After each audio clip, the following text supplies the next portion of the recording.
महिलांचे पोट कमी करण्याचे 5 सोपे उपाय भाग 3. Hello everyone, welcome back to my channel voice of MN. नमस्कार माझ्या लाडक्या बहिणींनो, मातांनो आणि मैत्रिणींनो. आपल्या पोट कमी करण्याचे उपाय या सिरीजच्या भाग 1 आणि भाग 2 ला तुम्ही जे भरभरून प्रेम दिलं त्यासाठी मनापासून धन्यवाद.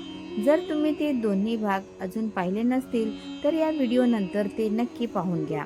आज आपण घेऊन आलो आहोत भाग 3. आजचे 5 उपाय थोडे वेगळे आणि अतिशय मजेशीर आहेत, कारण यासाठी तुम्हाला डायटिंग करायची गरज नाही किंवा जिम मध्ये जायचीही गरज नाही. फक्त आपल्या उठण्या बसण्याच्या आणि खाण्यापिण्याच्या पद्धतींमध्ये छोटे बदल करायचे आहेत. चला तर मग जास्त वेळ न घालवता व्हिडिओला सुरुवात करूया. पण त्याआधी व्हिडिओला एक लाईक करा आणि आपल्या चॅनलला अजून सबस्क्राईब केलं नसेल तर नक्की करा. उपाय नंबर 1. ताठ बसण्याची सवय.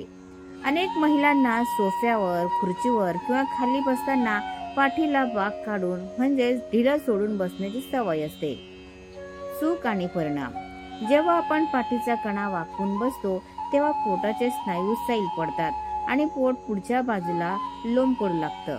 काय करावे? तुम्ही टीव्ही पाहत असाल, भाजी निवडत असाल किंवा ऑफिसचे काम करत असाल तर नेहमी पाठीचा कणा ताठ ठेवून बसा आणि पोट हलकेसे आत खेचून ठेवण्याचा प्रयत्न करा. फायदा: फक्त ताठ बसण्याने पोटाच्या स्नायूंना टोनिंग मिळते आणि काही दिवसातच पोट नैसर्गिकरित्या आत जाते. उपाय नंबर 2. थंड पाण्याचा वापर टाळा. उन्हाळ्यात किंवा काम करून थकल्यावर फ्रीज मधलं थंडगार पाणी पिणं आपल्यापैकी अनेकांना आवडतं, पण हे थंड पाणी तुमच्या पोटाच्या घेराला वाढवत असतं, कारण फ्रीजचे अतिशय थंड पाणी पिल्यामुळे पोटातील चरबी घट्ट होते आणि ती वितळणे कठीण होते. तसेच यामुळे पचनशक्ती मंदावते. काय करावे? फ्रीज मधले पाणी पूर्णपणे बंद करा. त्याऐवजी माठातले पाणी प्या किंवा शक्य असल्यास दिवसभरातून 3 ते 4 वेळा कोमट पाणी पिण्याची सवय ठेवा. फायदा: कोमट पाणी शरीरातील विषारी घटक बाहेर काढते आणि साठलेली चरबी विरघळण्यास मदत करते. उपाय नंबर 3. 7 ते 8 तासांची गाढ झोप.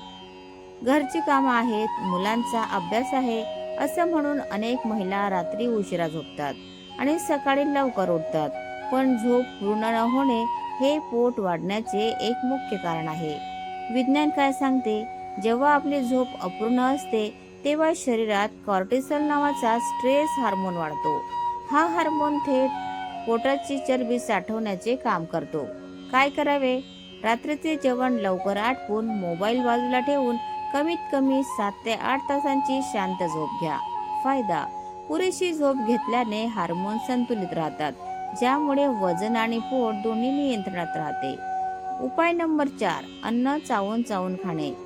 घरच्या गडबडीत महिला बऱ्याचदा स्वतः सर्वात शेवटी जेवायला बसतात आणि मग घाईघाईने 4-5 मिनिटात जेवण संपवून पुन्हा कामाला लागतात. चूक आणि परिणाम. अन्नाचे मोठे तुकडे पोटात गेल्यामुळे पोटाला ते पचवण्यासाठी जास्त मेहनत करावी लागते. यामुळे गॅस, ऍसिडिटी होते आणि पोट फुगलेले दिसते. काय करावे? जेवताना शांत बसा. प्रत्येक घास कमीत कमी 32 वेळा चावून खा. जेवताना टीव्ही किंवा मोबाईल पूर्णपणे बंद ठेवा. फायदा: अन्न तोंडातच लाळेसोबत नीट मिक्स झाले की ते सहज पचते. शरीराला सर्व पोषक तत्व मिळतात आणि पोट फुगत नाही. उपाय नंबर 5. हिंग आणि जिऱ्याचे पाणी. जर तुम्हाला बऱ्याच काळापासून पोटावर सुटलेली चरबी कमी करायची असेल तर रात्रीच्या वेळेचा हा एक सोपा घरगुती काढा खूप फायदेशीर ठरेल. कसे बनवायचे? रात्री झोपण्यापूर्वी 1 ग्लास पाण्यात अर्धा चमचा जिरे आणि 1 छोटी चिमूटभर हिंग टाकून ते पाणी उकळून प्या. हे पाणी थोडे कोमट झाल्यावर चहासारखे हळूहळू प्या. फायदा: हिंग आणि जिरे पोटातील गॅसेस पूर्णपणे नष्ट करतात, पोट साफ करतात आणि रात्री झोपेत शरीराचा मेटाबॉलिझम रेट वाढवून चरबी बर्न करतात. या सिरीजच्या 3ऱ्या भागाची खास बोनस टिप्स. मैद्याचे पदार्थ टाळा. बेकरीचे पदार्थ, बिस्किटे, टोस्ट किंवा खारी खाणे बंद करा. मैदा हा पोटाच्या आतड्यांना चिकटून बसतो आणि पोट कधीच साफ होऊ देत नाही. सकारात्मक राहा. वजन किंवा पोट कमी होणे ही वेळ घेणारी प्रक्रिया आहे. त्यामुळे स्वतःवर चिडचिड करू नका. आनंदी राहून हे उपाय करा. तर मैत्रिणींनो, हा होता आपल्या सिरीजचा भाग 3. हे सर्व उपाय अतिशय व्यावहारिक आहेत आणि आपण रोजच्या आयुष्यात सहज करू शकतो. तुम्हाला या सिरीजचा कोणता भाग सर्वात जास्त आवडला? भाग 1, भाग 2 की भाग 3? मला खाली कॉमेंट करून नक्की सांगा आणि हा व्हिडिओ तुमच्या ओळखीच्या सर्व महिला ग्रुप्सवर शेअर करायला विसरू नका. पुन्हा भेटूया अशाच एका नवीन विषयासोबत पुढच्या व्हिडिओमध्ये. तोपर्यंत काळजी घ्या, स्वतःवर प्रेम करा आणि आनंदी रहा. Thanks for watching. Bye bye.